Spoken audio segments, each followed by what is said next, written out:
Hello friends, welcome to our YouTube channel Das informative.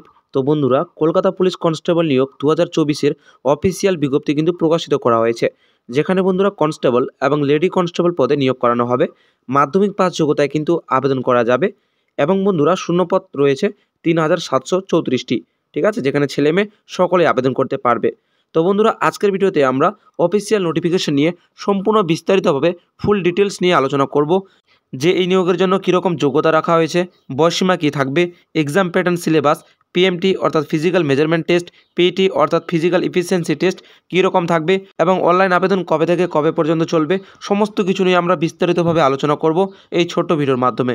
তো অবশ্যই বন্ধুরা, ভিডিওটিকে শেষ পর্যন্ত দেখো। কোনো কিছু জানার থাকলে অবশ্যই ভিডিওর শেষে তোমরা কমেন্টে জানাতে পারো।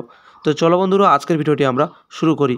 তো বন্ধুরা, এই মুহূর্তে আমরা অফিসিয়াল ওয়েবসাইটে রয়েছি। আমরা নিচের দিকে স্ক্রল করলে আমরা দেখতে পারবো রিক্রুটমেন্ট নোটিফিকেশন। বাদিকে যেমন দেখতে পাচ্ছ বন্ধুরা, এই রিক্রুটমেন্ট নোটিফিকেশনের মধ্যেই তোমরা যে কোনো ধরনের ভ্যাকেন্সি রিলেটেড কিন্তু আপডেটগুলো পাবে। ঠিক আছে, যেমন দেখতে পাচ্ছ সবার উপরে notice for recruitment to the post of constable and lady constable in Kolkata police 2024। ঠিক আছে, তো যখনই আমরা এর উপর ক্লিক করব, আমরা কিন্তু সরাসরি আরেকটা পেজে চলে যাব, যেখানে বন্ধুরা তোমরা সবার উপরে দেখতে পারবে রিক্রুটমেন্ট ডিটেলস। ঠিক আছে, এই নতুন ভ্যাকেন্সি রিলেটেড।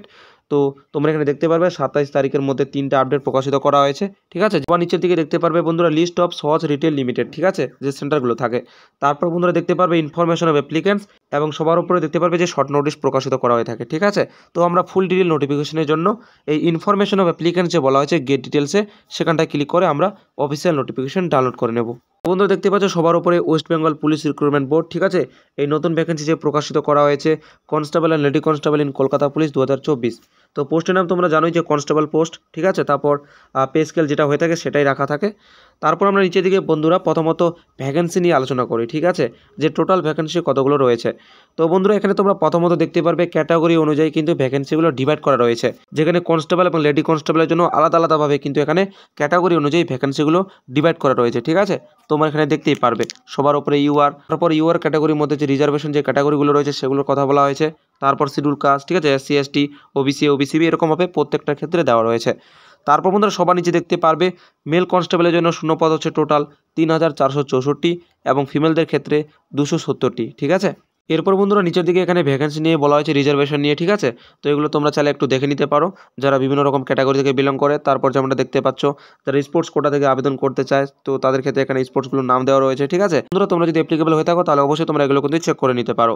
তো এরপর আমরা নিচের দিকে চলে আসি এলিজিবিলিটি অর্থাৎ যোগ্যতা। তো প্রথমত বলেছে বন্ধুরা must B a citizen of India, অর্থাৎ বন্ধুরা ভারতের নাগরিক হতে হবে। তারপর বলেছে এজ অর্থাৎ বয়সীমা, যেটা বন্ধুরা খুবই একটা গুরুত্বপূর্ণ বিষয়। তো বলেছে বন্ধুরা 18 থেকে শুরু করে 30 বছর বয়সের মধ্যে হতে হবে এবং বয়সীমা ধরা হবে 1/1/2024 অনুযায়ী।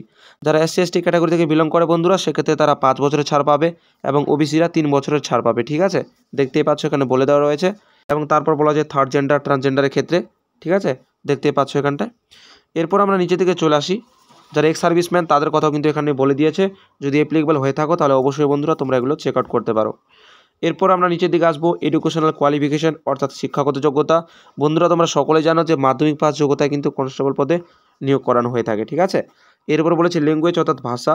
তো বন্ধুরা জানোই যে আমাদের প্রথমত বাংলা ভাষায় পড়তে লিখতে কথা বলতে জানতে হয়, এবং যাদের মাতৃভাষা নেপালি তো তাদের ক্ষেত্রে সেরকম কিন্তু বাধ্যকতা নেই। ঠিক আছে, এরপর নিচে দিকে বন্ধুরা বলেছে ফিজিক্যাল মেজারমেন্ট টেস্ট অর্থাৎ পিএমটি। দেখে নাও কি বলেছে। প্রথমত বলেছে যারা মেল ক্যান্ডিডেট, ঠিক আছে, জেনারেল, তো জেনারেলদের জন্য বলা হয়েছে হাইট 167 সেন্টিমিটার এবং ওয়েট হতে হবে 57 কেজি এবং নর্মাল চেস্ট হতে হবে 78 সেন্টিমিটার এবং 5 সেমি ফুলিয়ে 83 করতে হবে। তারপর বন্ধুরা মেল ক্যান্ডিডেটদের জন্যই যারা ক্যাটাগরি থেকে বিলং করে, যেমন গোর্খা, গারোয়ালিস, রাজবংশী এবং এসটি, তো তাদের ক্ষেত্রে মিনিমাম হাইট হচ্ছে 160 এবং ওয়েট হচ্ছে 53 এবং চেস্ট হচ্ছে নর্মাল 76 এবং 5 সেমি ফুলিয়ে 81। এরকমভাবেই বন্ধুরা বলা যায় ফিমেলদের ক্ষেত্রেও, যারা জেনারেল ক্যাটাগরি দেখতেই পাচ্ছ তাদের ক্ষেত্রে মিনিমাম 160 সেন্টিমিটার হাইট এবং ওয়েট 49 কেজি। ঠিক আছে, ফিমেলদের ক্ষেত্রে চেস্ট মেজারমেন্ট করা হয় না। এবং যারা ফিমেল ক্যান্ডিডেটদের মধ্যে ক্যাটাগরি থেকে বিলং করবে, যেমন গোর্খা, গারোয়ালি, রাজবংশী, এসটি, তো তাদের ক্ষেত্রে মিনিমাম হাইট 152 সেন্টিমিটার এবং ওয়েট 45 কেজি।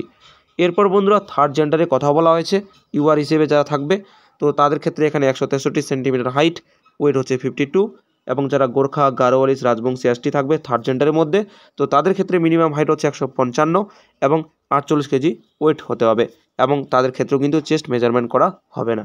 ঠিক আছে, এরপর বলেছে মেথড অফ রিক্রুটমেন্ট। আমরা জানি বন্ধুরা যে কনস্টেবলের ক্ষেত্রে প্রথমত প্রিলিমিনারি রিটেন টেস্ট হয়, ঠিক আছে।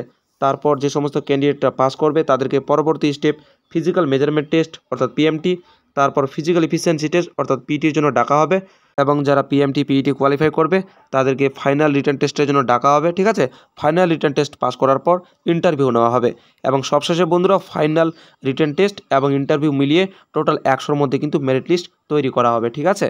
তো বন্ধুরা প্রথমে বলেছে প্রিলিমিনারি রিটেন টেস্ট, যেখানে ফুল মার্কস 100, ঠিক আছে, এবং বলা হয়েছে এমসিকিউ বেস্ট কিন্তু প্রশ্ন করা হবে, এবং এই যে প্রিলিম যে এক্সাম হবে সেটা কিন্তু কোয়ালিফাইং ইন নেচার।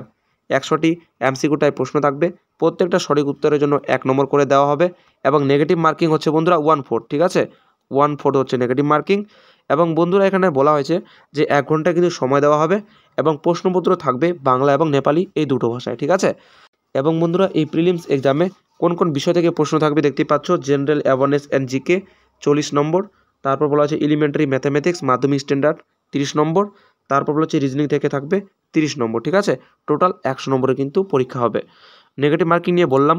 এরপর চলে আসবো ফিজিক্যাল মেজারমেন্ট টেস্ট অর্থাৎ পিএমটি, একটু আগে আমরা আলোচনা করলাম। তারপর বলা হচ্ছে ফিজিক্যাল এফিসিয়েন্সি টেস্ট অর্থাৎ পিইটি।